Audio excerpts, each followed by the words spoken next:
tipping over tables on this episode of Pushback.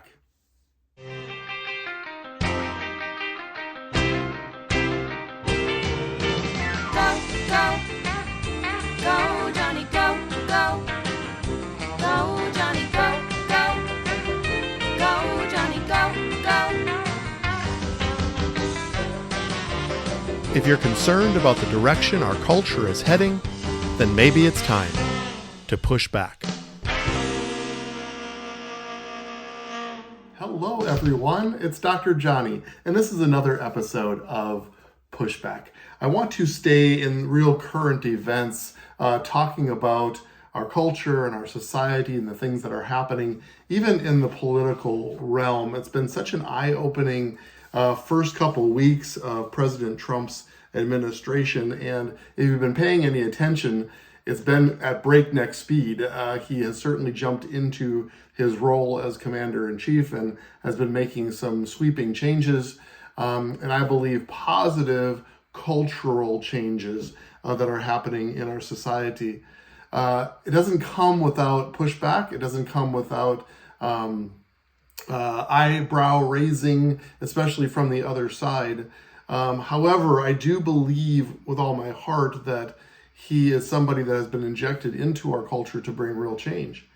Now that can happen politically, but obviously not exclusively politically. And that's something that we talk about all the time on this podcast, is this notion that we actually set the culture and that politicians actually respond to the culture set by families across this nation.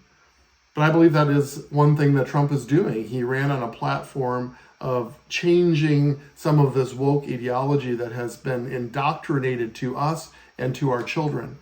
And he has come out in full force, wanting to run a smaller, more efficient government, but is certainly doing it with extreme leadership for sure.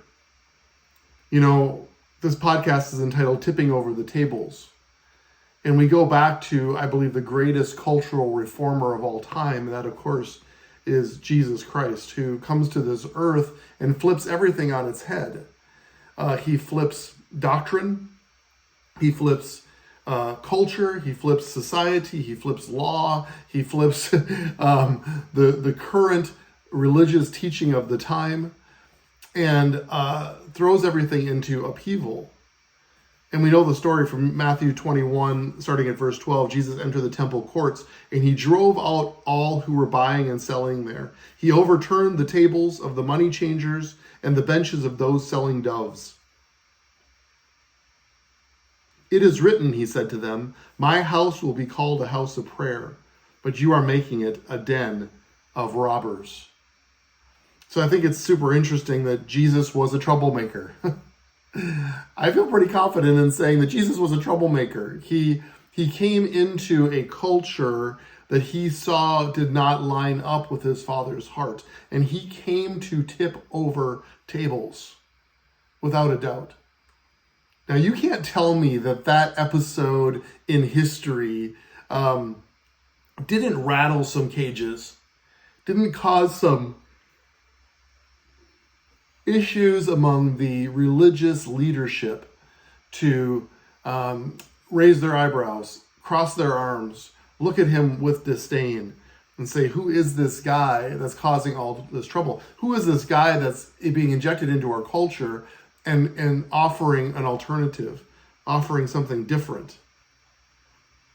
See, Jesus brought a counterculture into a culture. He was saying there's a different way. And the Father sent me. He loved you so much that he sent me to offer you a different way. He also said that my blood, my sacrifice for you, would actually make it possible for you to live a different way. Because my blood is going to cover your sin and be the answer to enmity that has been injected into this world. I am the answer. I am the capital S seed from Genesis chapter 3 that is entering into the world to offer you a different way. Now, my question to you is, was Jesus' life countercultural or was it chaos? And my answer is both, because it depends on the perspective that you see him as. If you lined yourself up with the religious leaders of the day, you would probably see him as a chaotic figure, because he's bringing something that's different than what they were used to. And so they would see him as somebody who is just simply rocking the boat for the sake of causing trouble. But if you're looking for the Messiah, if you have the eyes open that this man is actually the answer to our problems, if this man is actually being a leader and somebody being injected into our society, you would see it as a countercultural move to try to bring something better. Well, I would like to submit to you that Jesus actually came to tip over tables. That's was part of his mission. And I believe that he actually wasn't necessarily countercultural or chaotic. He was actually coming to bring an ancient culture, to actually bring restoration to the original culture that the Father intended for all of mankind from the beginning of time. Now, to those who weren't expecting it, to those who were comfortable with the current culture, he's going to look like a chaotic figure. To those who are longing for the Messiah but is unsure whether he's the guy, but like what he has to say, you would see him as a countercultural figure. But the truth of the matter is that Jesus was culture. Jesus was perfect theology. Jesus was the perfect expression of heaven here on earth. And Jesus came to bring a perfect balance and restoration to the heart of the Father and his world that he created. That's what Jesus came to do. So let's use that as a backdrop to see what is happening this week with our new president, Donald Trump. So he comes along and he actually puts a freeze on federal funding to the states. Now, his heart was, from a memo from the federal agencies, to assess compliance with Mr. Trump's executive orders, significantly targeting, quote, DEI, woke gender ideology, and the Green New Deal. The use of federal resources to advance Marxist equity, transgenderism, and the Green New Deal social engineering policies is a waste of taxpayers' dollars that does not improve the day-to-day lives of those we serve, the memo says. So because of that, we're just going to cut funding. If you are going to perpetuate this DEI, equity, transgenderism, Green New Deal social experiments on our people, then you just don't get federal funding. And so he kind of drew a line in the sand and cut it off. Well, that has caused people, of course, especially the liberal media, to go into a frenzy. And if you've noticed this week, every headline either has the word scramble or the word chaos. Because Trump is creating chaos.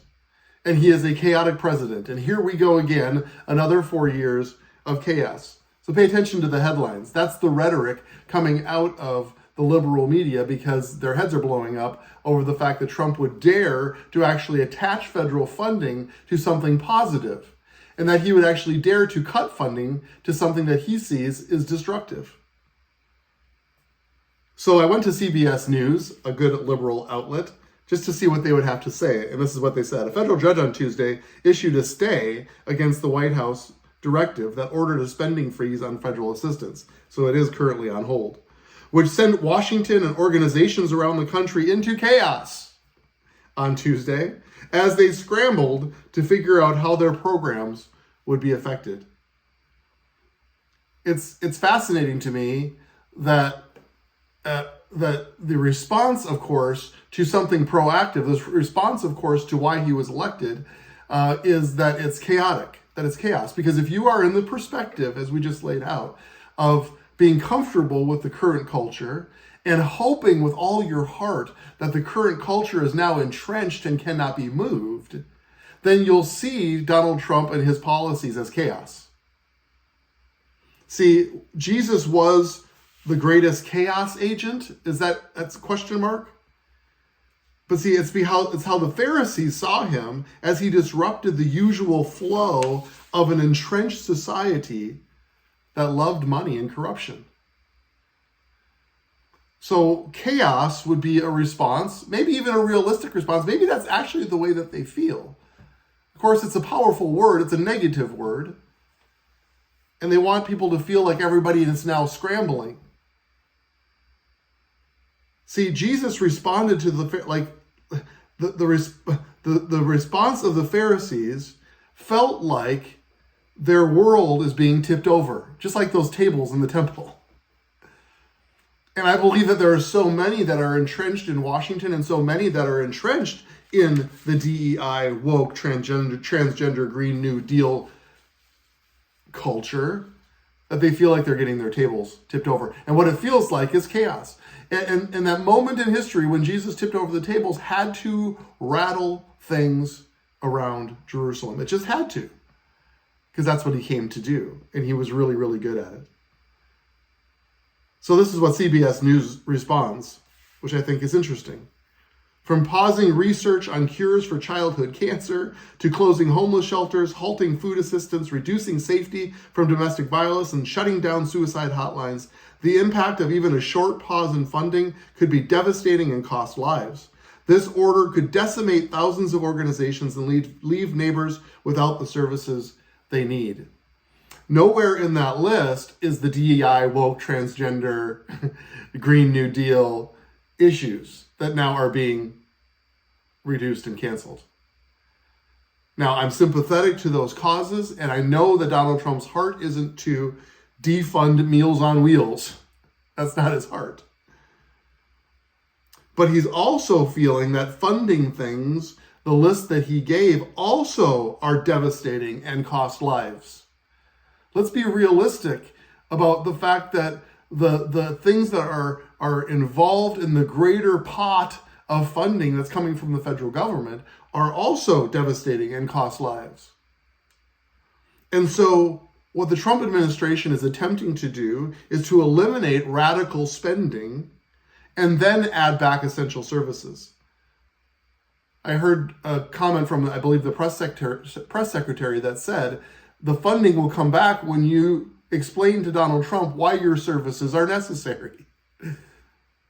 It's the funding for service, real service, not transgender ideology, not funding EV stations, not mandating that we all drive electrical cars.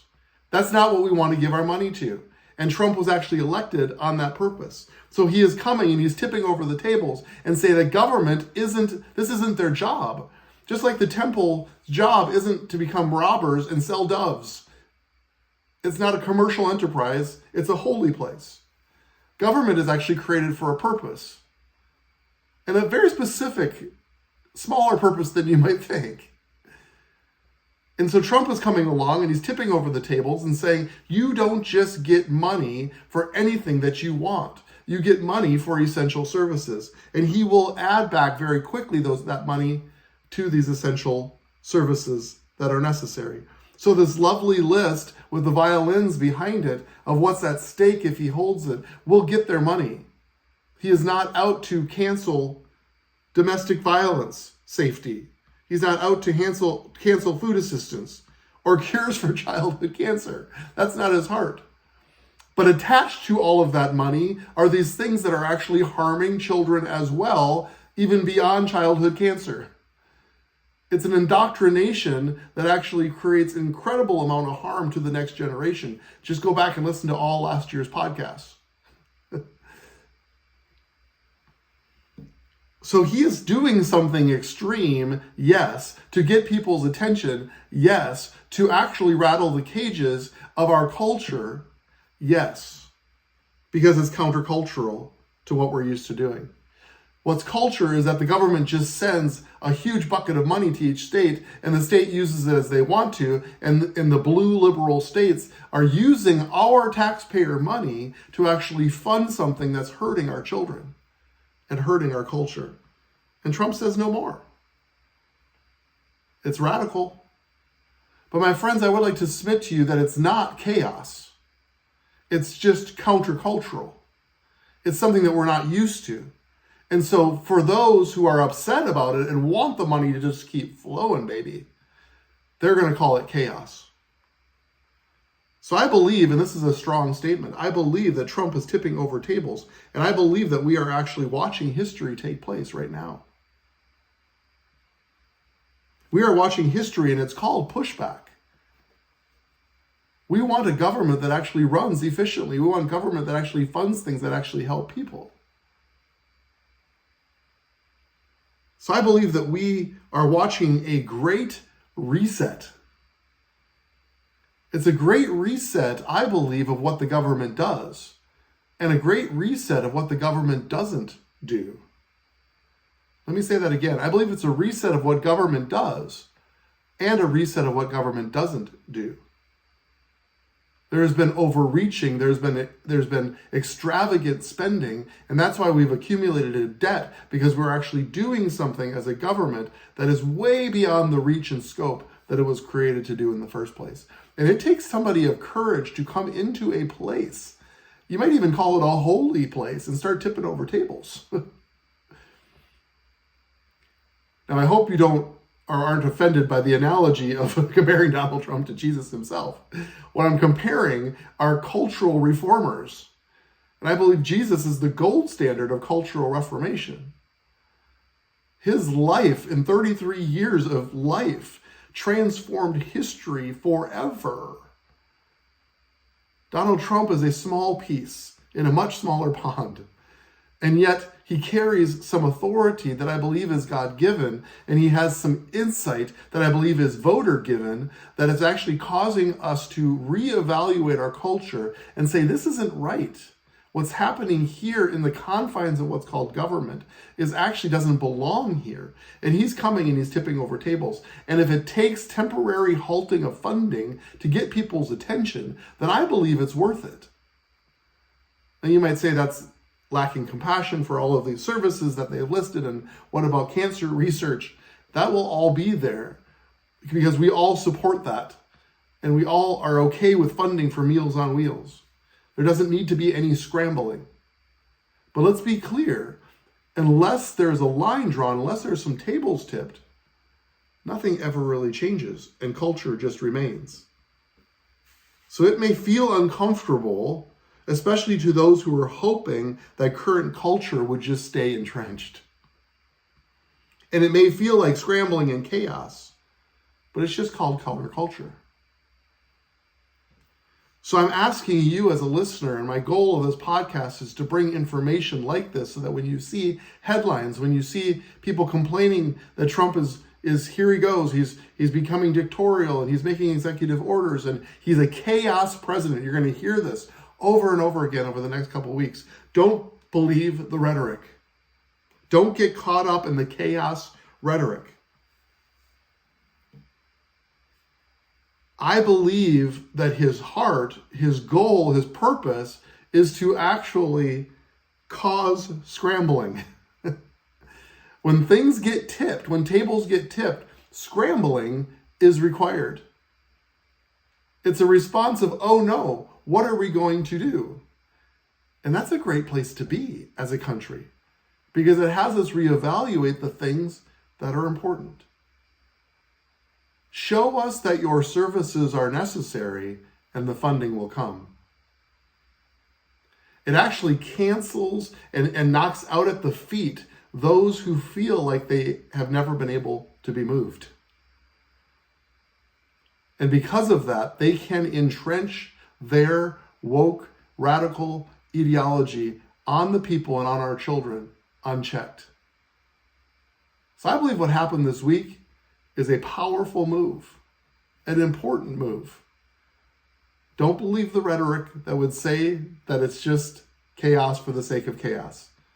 No, it's an intentional countercultural move that I believe our country has needed for a long time.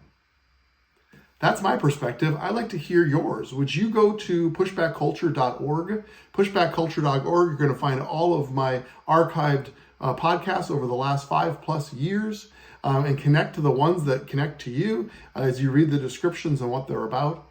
If you're willing to make a donation, that would be certainly appreciated. This is listener supported, and I would appreciate any financial donation you would like to make to this podcast so that we can keep doing these important topics and bringing them to you each and every week.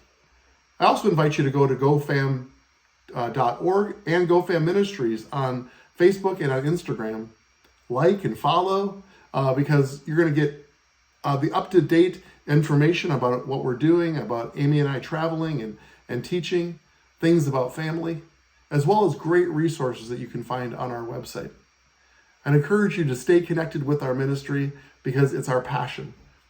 We love you, and we know that we carry such an important piece of this culture. So, let's go together now to set and shape the culture.